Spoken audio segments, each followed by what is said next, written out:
सभी को नमस्ते। मेरा नाम नीरज अत्री है और आज के इस वीडियो में आप सबका स्वागत है। आज हम बात करेंगे कि जो मोहम्मद बिन अब्दुल्ला के मदीना आने के बाद वहाँ आसपास खून खराबे शुरू हुए, लड़ाई झगड़े शुरू हुए, वो एक पक्ष है। उसके अतिरिक्त जो दूसरा पक्ष है वो था कि किस तरह से जो कुरान है उसका विकास हो रहा है।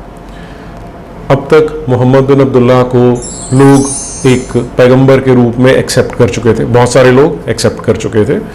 तो ये लोग अपनी रोज़मर्रा की समस्याएं लेकर भी आया करते थे कि हमारी ये मुसीबत है और इसको आप सॉल्व कीजिए। कि जो ये कुरान का गॉड है अल्लाह नाम का, जो 7वीं सदी में वहाँ पर जिसके आधार पर सारा इस्लाम बनाया गया, कि वो हमारी समस्या का किस तरह से समाधान कर सकते हैं। और आज मैं कुरान की केवल 5 आयतें ले रहा हूँ जिससे हमने समझना है कि किस तरह से इसमें इस्लाम का जो कानून है जिसे शरिया कहा जाता है, उसमें जो डिवोर्स यानी तलाक के जो नियम है वो कैसे बने हैं, और उसके साथ ही जिसे निकाह हलाला कहा जाता है उसका क्या सोर्स है, वो किस तरह से शुरू हुआ है। पहली जो मैं आयत कोट कर रहा हूँ, ये पांचों एक ही सीरीज में है जो आयतें हैं, जो कुरान का दूसरा चैप्टर है सूरा बकरा, उसमें है ये।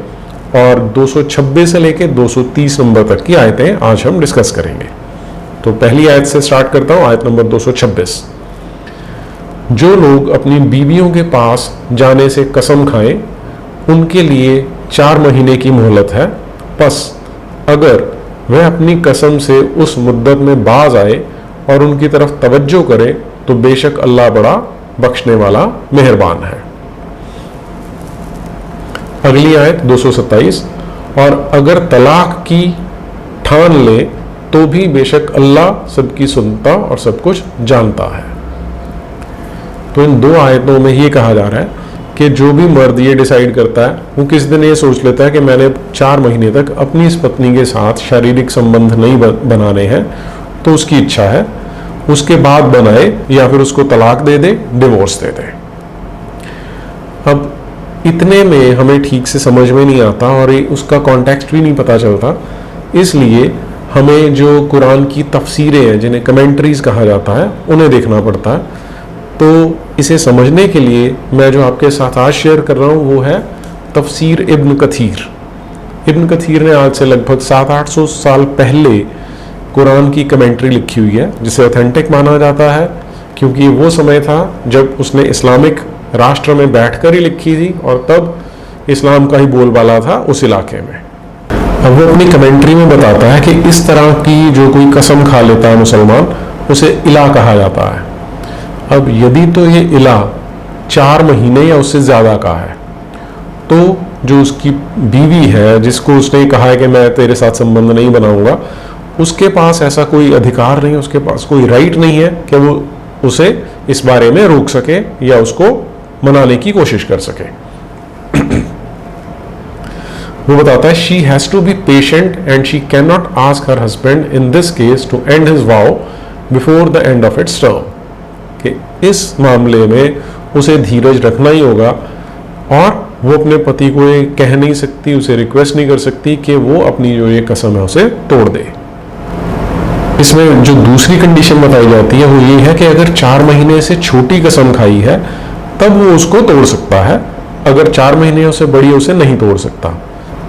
उसके लिए वो सबूत क्या देते हैं या उसको कैसे जस्टिफाई करते हैं कि एक बार ये जो मोहम्मद बिन अब्दुल्ला था, जो जिसे अल्लाह का रसूल कहा जाता है, उसने कसम खाई कि मैं अपनी बीवियों के साथ 1 महीने तक शारीरिक संबंध नहीं बनाऊंगा।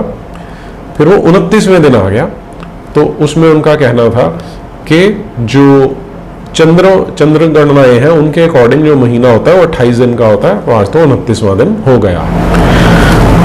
अगले पेज पर वो ये बताते हैं कि अगर ये 4 महीने जब पूरे हो जाते हैं, अब उसकी जो बीवी है उसे कह सकते हैं कि तुम मेरे साथ संबंध स्थापित करो, नहीं तो फिर जो ये मर्द है वो उसको डिवोर्स देगा, उसको तलाक दे देगा। अब हमारे देश में कुछ लोग फिर इसके बारे में नई नई चीजें सोचनी शुरू कर देते हैं कि हो सकता है उसने किसी तरह का व्रत रखा हो, कोई वो ब्रह्मचर्य का पालन करना चाहता हो, तो उसको भी क्लैरिटी दी जाती है। यहाँ पर पेज नंबर 159 है इब्न कथीर का। वो उसमें क्या बताता है कि ये जो इला है ये सिर्फ उसकी बीवी के लिए वैध है, जो उसके घर में उसने लौंडियां रख रखी हैं, जिन्हें यहाँ पर वो स्लेव वुमेन बता रहा है, उनके साथ इस तरह का कोई उसने कसम नहीं खाई है तो उनके साथ वो शारीरिक संबंध रख सकता है।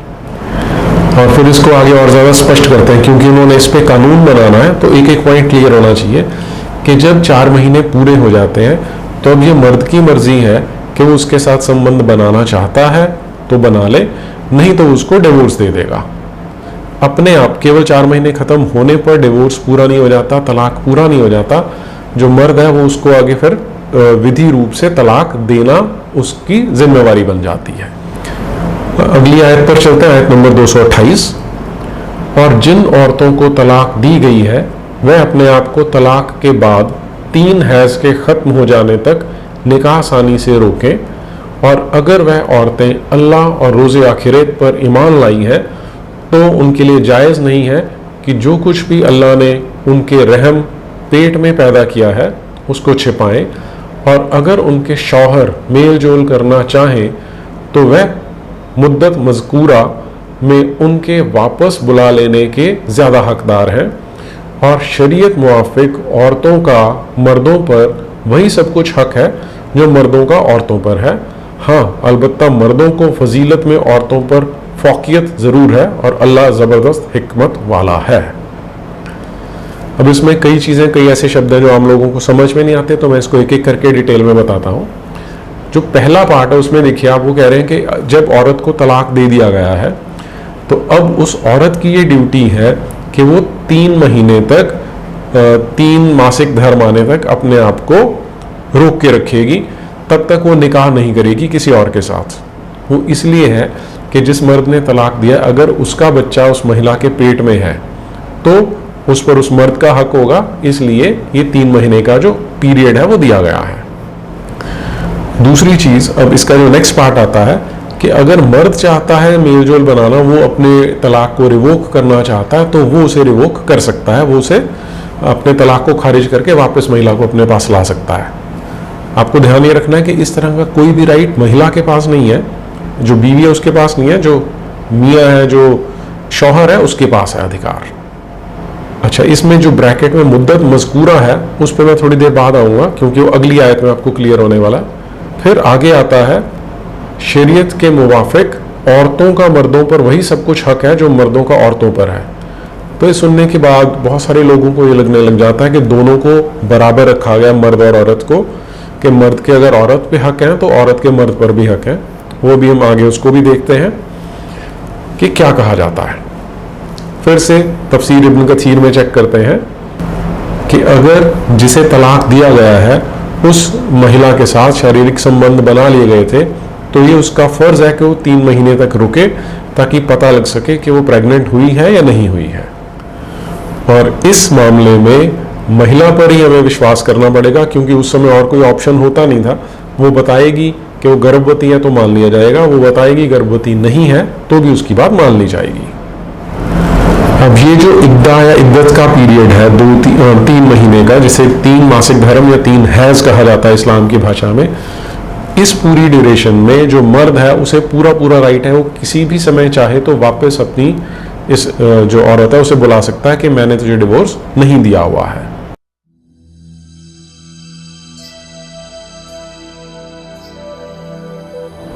अब ये मुद्दत मज़कूरा क्या है, आज हम बात करते हैं 3 महीने की या 3 महीने इद्दत की। लेकिन अब जब से इस्लाम शुरू हुआ था तो महिलाओं के साथ ये किया जा रहा था कि मैं तुझे तलाक देता हूँ, फिर वो इद्दत में पीरियड में चली जाएगी, वो तो कुछ नहीं कर सकती, फिर जब उसका मन करता था उसे वापस ले आते थे। तो इस तरह से वो अपनी इच्छा से कितनी भी बार कर लेते थे। तो फिर और ये काफ़ी समय तक रहा है, जो पहले ये 6-7 साल हैं उनमें यही सिस्टम रहा। फिर एक घटना घटती है और उस घटना के बाद जो अगली आयत है, आयत नंबर 229, वो जो अल्लाह मियाँ है, ये जो कुरान का गॉड है, वो अपने रसूल पर नाजिल करते हैं। ये घटना क्या है उसे देखिए एक बार।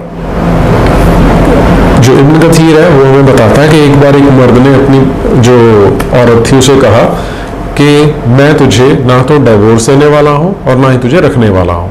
तो पूछती है वो कैसे? तो फिर वो उसका जवाब देता है कि मैं तुझे अभी तलाक दे दूंगा और जब तेरी इद्दत ख़त्म होने वाली होगी मैं फिर उसे वापस कर लूँगा, फिर तलाक दे दूँगा, फिर वापस कर लूँगा, तो ऐसे ही चलता रहेगा। तो ये जो लेडी है ये अब पहुँच जाती है मोहम्मद बिन अब्दुल्ला के पास, और अब अल्लाह मियाँ इस महिला की बात सुनने के बाद अपनी अगली आयत नाजिल करते हैं, जो है आयत नंबर 229। तलाक रज़ई जिसके बाद रुजू हो सकती है 2 ही मर्तबा है, इसके बाद या तो शरीयत के मुआफिक रोक ही लेना चाहिए या हुस्न सलूक से तीसरी दफ़ा बिल्कुल रुखसत, और तुमको ये जायज़ नहीं कि जो तुम उन्हें दे चुके हो उसमें से फिर कुछ वापस लो, मगर जब दोनों को इसका खौफ हो कि अल्लाह ने जो हदें मुकर्रर कर दी हैं उनको दोनों मियाँ बीवी कायम ना रख सकेंगे, फिर अगर तुम्हें ए मुसलमानों ये खौफ हो कि यह दोनों अल्लाह की मुकर्रर की हुई हदों पर कायम ना रहेंगे, तो अगर औरत मर्द को कुछ देकर अपना पीछा छुड़ाए, खुला कराए, तो इसमें उन दोनों पर कुछ गुनाह नहीं है। ये अल्लाह की मुकर्रर की हुई हदें हैं, बस उनसे आगे ना बढ़ो, और जो अल्लाह की मुकर्रर की हुई हदों से आगे बढ़ते हैं वही लोग तो जालिम हैं। तो अब उन्होंने नंबर फिक्स कर दिया कि अगर तुम 2 तलाक दे चुके हो तो उसमें उसको वापस ला सकते हो। यानी आपने एक बार तलाक बोला, उसकी इद्दत पीरियड शुरू हो गया, 1 महीना हो जाता है, आप दोबारा तलाक बोलते हो, दूसरा पीरियड शुरू हो जाता है, तो ये 2 इद्दत पीरियड में आप उसे वापस ले सकते हो। तीसरी बार अगर आपने कर दिया तो फिर तलाक हो जाएगा और ये अब पक्का होगा, अब आप उसे वापस नहीं ला सकते।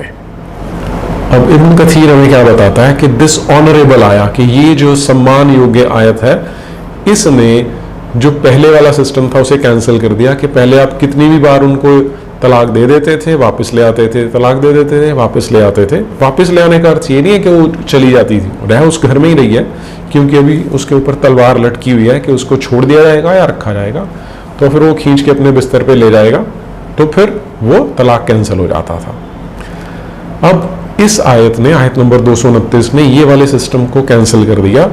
अब केवल 3 ही इद्दत पीरियड, 3 महीने का, 3 मासिक धर्म तक का जो पीरियड है वो अवेलेबल है, उसके बाद ये अब इरिवर्सिबल हो जाएगा। अब अगर ये वापस नहीं लिया जा सकता तो यहां पर कंसेप्ट फिर शुरू होगी निकाह हलाला की।